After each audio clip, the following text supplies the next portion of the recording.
The Whispering Hollow. Danny Whitfield was 10 years old the night he heard his dead father say something Walt Whitfield had never once said in his life. The voice came through the bedroom wall the way it always had since the accident. Low, unhurried. That same gravel Danny had memorized so hard in 2 years of grief that he could have picked it out of 1,000 voices in the dark. Except this time, the words weren't a memory. They were a warning. Don't trust the woman by the creek. She's been in your room. She's been in all your rooms. Danny sat bolt upright in bed, heart slamming against his ribs, because a boy remembers everything his father ever said to him, especially after there's no more of them left to say anything new. And this was new. This was a sentence that had never existed until that exact moment, wearing his father's voice like a stolen coat. Somewhere in Cedar Hollow, someone was reaching into the dead and the sleeping alike, and pulling their voices out to use for themselves.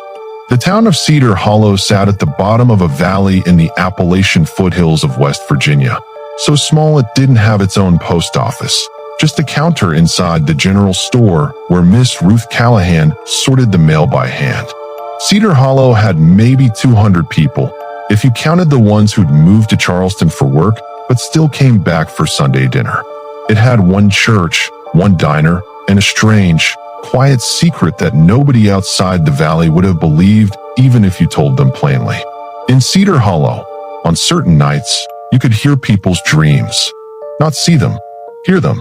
If you lay still enough in your own bed, in the deep hours between midnight and dawn, sound would drift through the walls and down the hallways. Soft murmurs, half-finished sentences, someone laughing at a joke only they could hear, someone crying out a name from a dream they'd never remember in the morning.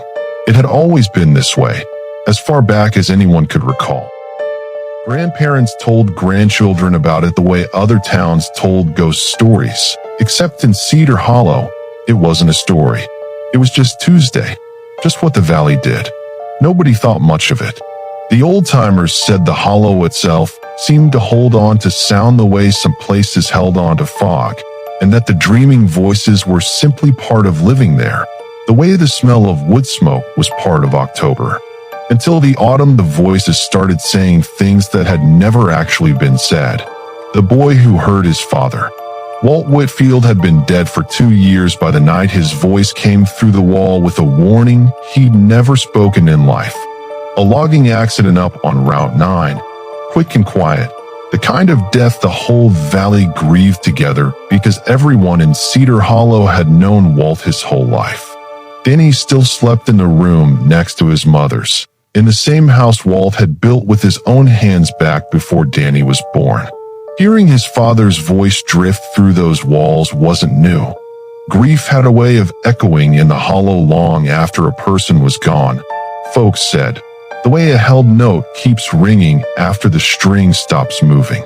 Danny had heard his father's voice a handful of times since the accident, murmuring old memories, laughing at something from a fishing trip, humming a tune he used to hum while fixing the truck. But this night was the first time the voice had said something that had never actually happened. He told his mother the next morning.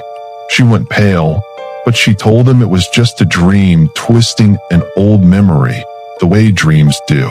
Danny wanted to believe her. But 3 nights later, it happened again.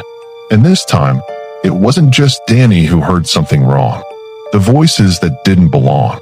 Across Cedar Hollow, the same thing was happening in different houses, to different families, all within that same handful of weeks.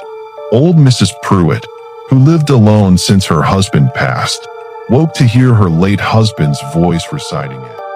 Poem he'd supposedly written for her, except George Pruitt had never written a poem in his life, and everyone in town knew it, because George Pruitt could barely write a grocery list without help. The Hendersons' teenage daughter, Casey, heard her mother's voice, her living mother, asleep in the next room, whispering an apology for something that had never happened between them, a fight that had never occurred, words that made Casey cry before she even understood why.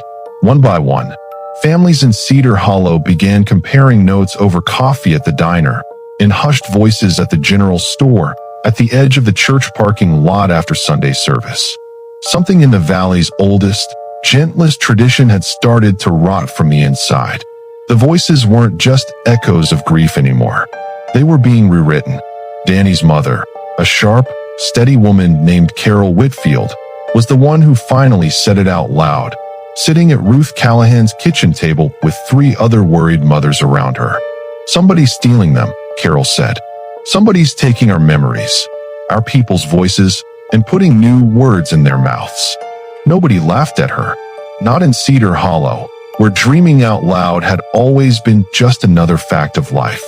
If the valley could hold on to a voice for years after death, it made a strange, terrible kind of sense that something, or someone, could learn to take hold of that voice too. The woman by the creek. It was Danny, in the end, who figured out where to look. His father's warning had mentioned a woman by the creek, and there was only one woman in Cedar Hollow who lived that close to Miller's Creek, in the crooked little house at the edge of the tree line that most of the town had quietly stopped visiting years ago.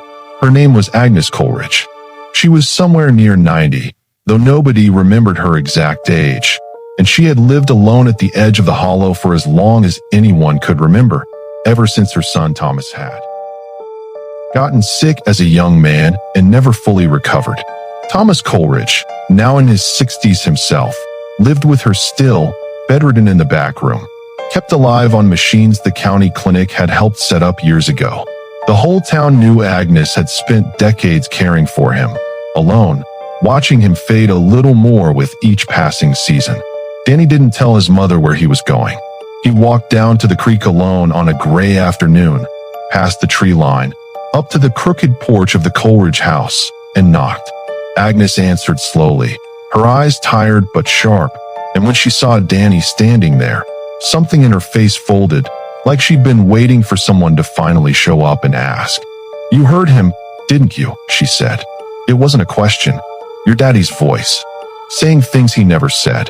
Danny nodded, throat too tight to speak. Agnes stepped back and let him in. What Agnes had done. She told him everything, sitting at her kitchen table with the low hum of Thomas's breathing machine drifting in from the back room. Thomas was dying, had been dying for years, slower than anyone expected, his body holding on long past what the doctors in Charleston thought possible, but dying all the same. And somewhere in the last 2 years, in the depths of her grief and her exhaustion and her refusal to let her only son slip away quietly, Agnes had discovered something about the hollow that nobody else had ever thought to try. If the valley could hold on to a voice, she reasoned, then maybe it could be taught to hold on to more than that. Maybe it could be taught to gather up pieces of the people still living in it, their memories, their warmth, their unspoken love, and pour that gathered warmth into someone who was fading. She hadn't set out to steal anything. She told Danny that, her voice cracking, her old hands folded tight on the table. She had only wanted to keep her son a little longer. She had learned, through some instinct she couldn't fully explain, how to reach into the dreaming voices of the hollow at night and draw threads of them toward her house by the creek, fragments of love, of memory, of the things people meant to say to each other but never quite managed to. She poured all of it into Thomas, night after night, hoping it would be enough to hold him here just a while longer. But the valley's gift didn't work cleanly in her hands. It came out warped, twisted, the borrowed voices spilling back out into the wrong houses, wearing the wrong faces, saying things that had never been said. Walt Whitfield's warning to his son, George Pruitt's poem, Carol Whitfield's whispered apology to a daughter she loved and had never actually wronged. All of it, without meaning to. Agnes had scattered fragments of stolen tenderness across the whole town, like spilling water from a cup she'd never learned to hold properly. "I'm not a monster," Agnes said quietly, tears finally slipping down the deep lines of her face. "I just couldn't let him go. I didn't know it would hurt anybody else." What the hollow decided. Danny didn't tell his mother right away. He sat with Agnes a long while instead, listening to Thomas's slow breathing through the wall, and for the first time, the whole strange business of Cedar Hollow's dreaming voices made a kind of aching, human sense to him. It wasn't a monster stealing their memories. It was just an old woman, desperate not to lose the last piece of her family, reaching for the only magic her home had ever offered her. When the truth finally came out to the rest of Cedar Hollow, there was anger. At first, Casey Henderson's mother wept for a week over the stolen apology that had never happened, and Mrs. Pruitt didn't speak to Agnes at the general store for a long time. But the town was small and old, and had buried enough of its own children and husbands over the generations to understand grief in its bones. In the end, it was Carol Whitfield, Danny's own mother, the woman who first said someone was stealing their memories out loud, who walked down to the crooked house by the creek with a casserole dish and sat with Agnes for an afternoon. They didn't undo what had happened. Some things, once whispered into the valley's dreaming air, couldn't be unsaid. But the town found a quiet way forward, the way small towns often do, a gentle agreement, understood more than spoken, that when Thomas Coleridge finally did pass, the Hollow's voices would carry Agnes's grief too, the way they'd always carried everyone else's. Thomas died that winter, peacefully, in his mother's crooked house by the creek. And that following spring, on quiet nights across Cedar Hollow, family swore they could hear a new voice drifting faintly through the dreaming dark. Agnes Coleridge's voice, soft and unhurried, finally saying all the things to her son that she'd never had the chance to say while he was still breathing beside her. Nobody in Cedar Hollow ever complained about that particular voice. Some nights, they even left their windows cracked open just to hear it drift by.